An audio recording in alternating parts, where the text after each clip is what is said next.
প্রিয় দর্শক, পৃথিবীর সবচেয়ে বড় জঙ্গলের সামনে চারপাশে শুধু গাছ, অন্ধকার, অদ্ভুত পাখির ডাক, দূরে বজ্রপাতের মতো শব্দ, আর আপনার সামনে বয়ে চলেছে এক বিশাল জলরাশি, এতটাই চওড়া যে ওপারটা চোখেই দেখা যায় না। এটা কোনো সমুদ্র নয়, এটা একটা নদী, পৃথিবীর সবচেয়ে বড় নদী অ্যামাজন। কিন্তু অবাক করা ব্যাপার হলো, এত বড় নদীর উপর আজও প্রায় কোনো বড় বীজ নেই। যেখানে গঙ্গা, যমুনা, নীল নদ, মিসিসিপি সব নদীর ওপর শত শত বীজ, যেখানে অ্যামাজনের মতো গুরুত্বপূর্ণ নদীর ওপর কোনো বীজ নেই। এটা কি শুধু টাকার অভাব, নাকি লুকিয়ে আছে আরো ভয়ঙ্কর কোনো রহস্য? এই সব কিছু জানার জন্য, পুরো ভিডিওটা দেখার জন্য আজ নয় আপনি আমার সঙ্গেই থাকুন। অ্যামাজন নদী শুধু একটা নদী নয়, এটা একটা দানব। এর দৈর্ঘ্য প্রায় 6400 কিলোমিটার, আর বর্ষাকালে এর প্রস্থ 30 থেকে 40 কিলোমিটার পর্যন্ত হয়ে যায়। ভাবুন, একটা নদী যেটা ছোট একটা শহরের মতো চওড়া, কোথাও কোথাও তো 50 কিলোমিটার পর্যন্ত ছড়িয়ে পড়ে। মানে এক পাশ থেকে আর এক পাশ দেখতে গেলে 2 মিল লাগে। এখন প্রশ্ন হলো, এত বড় জায়গায় বীজ বানানো কি সম্ভব? ইঞ্জিনিয়াররা বলেন সম্ভব, কিন্তু সহজ নয়। কারণ অ্যামাজন নদীর তলা সাধারণ নদীর মতো শক্ত মাটি নয়, পুরোটা নরম কাদা আর বালিতে ভর্তি।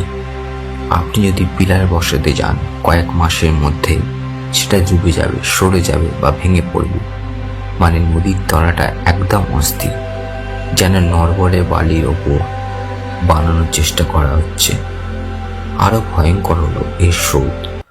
বর্ষাকালে অ্যামাজনের জলপ্রবাহ এত বেশি হয় যে পুরো নদীটাই সমুদ্রের মতো হয়ে যায়।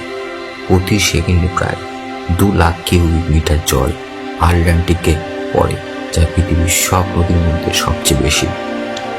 এত শক্তিশালী স্রোতের ওপর দাঁড়িয়ে থাকা বীজ কল্পনা করা যায় না। কিন্তু শুধু প্রাকৃতিক সমস্যা নয়, আসল রহস্য লুকিয়ে আছে জঙ্গলের ভিতরে।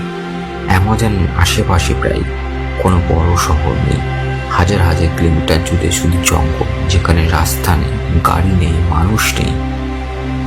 তাহলে বীজ বানিয়ে লাভ কি?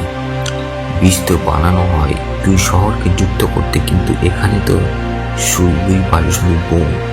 তাই সরকার ভাবে কোটি কোটি ডলার খরচ করে ব্রিজ বানিয়ে লাভ কি? তবে এখানেই শেষ নয়। অ্যামাজন জঙ্গলের পৃথিবীর সবচেয়ে বিপজ্জনক জায়গাগুলির মধ্যে একটি। এখানে আছে অ্যানাকন্ডা, পিরানহা, জাগুয়ার, বিষাক্ত সাপ, পোকামাকড় আর অজানা অনেক কিছু। ব্রিজ বানাতে গেলে হাজার হাজার শ্রমিককে কাজে করতে হবে এই জঙ্গলে, আর প্রতিদিন তাদের জীবনে ঝুঁকি থাকবে। ইতিহাসে এমন বহু ঘটনা আছে যেখানে রাস্তাঘাট বানাতে গিয়ে শ্রমিকরা অদ্ভুত রোগে মারা গেছে, কেউ জ্বরে, কেউ সাপের কামড়ে, কেউ নিখোঁজ হয়ে। আর আছে আদিবাসী উপজাতি। অ্যামাজনের গভীরে আজও এমন অনেক ট্রাইব আছে যারা আধুনিক সভ্যতার সাথে যোগাযোগ করতে চায় না। তারা বাইরের মানুষকে শত্রু মনে করে। সরকার তাদের এলাকা রক্ষা করে। যদি ব্রিজ বা রাস্তা বানানো হয়, তাহলে সেই উপজাতির জীবন ধ্বংস হয়ে যাবে, তাদের সংস্কৃতি হারিয়ে যাবে। তাই অনেক পরিবেশবিদ বলেন বীজ না থাকাই ভালো। আরও একটা বড় কারণ হলো পরিবেশ। অ্যামাজনকে বলা হয় পৃথিবীর ফুসফুস, কারণ এই জঙ্গল থেকে প্রায় পৃথিবীর 20% অক্সিজেন তৈরি হয়।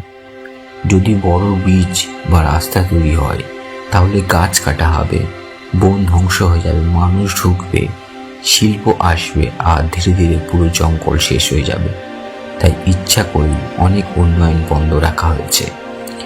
তবে স্থানীয়দের কাছে এই নদী শুধু প্রকৃতি নয়, এটা রহস্যময়। অনেক নৌকাচালক বলে রাতে নদীতে অদ্ভুত শব্দ শোনা যায়, হঠাৎ কুয়াশা নেমে আসে, কম্পাস কাজ করে না কখনো কখনো। কেউ কেউ বলেন বিশাল ছায়া জলের মধ্যে নড়াচড়া করে, যেন কেউ অজানা পাখি। কত নৌকা হঠাৎ নিখোঁজ হয়েছে, আজও খোঁজ মেলেনি। তাই অনেকে অ্যামাজনকে অভিশপ্ত নদী বলে ডাকে। মজার বিষয় হলো, পুরো অ্যামাজন নদীর ওপর মাত্র 1 থেকে 2টো ব্রিজ আছে, সেটাও শহরের কাছাকাছি অংশে। কিন্তু বিশাল মূল অংশে আজও বীজহীন, মানে হাজার হাজার কিলোমিটার নদী, একটাও বড় সেতু নেই। এটা পৃথিবীর একমাত্র উদাহরণ। তাহলে কি সত্যি বীজ বানানো অসম্ভব? না, প্রযুক্তিগত দিক দিয়ে সম্ভব, কিন্তু প্রশ্ন হলো দরকার আছে কি?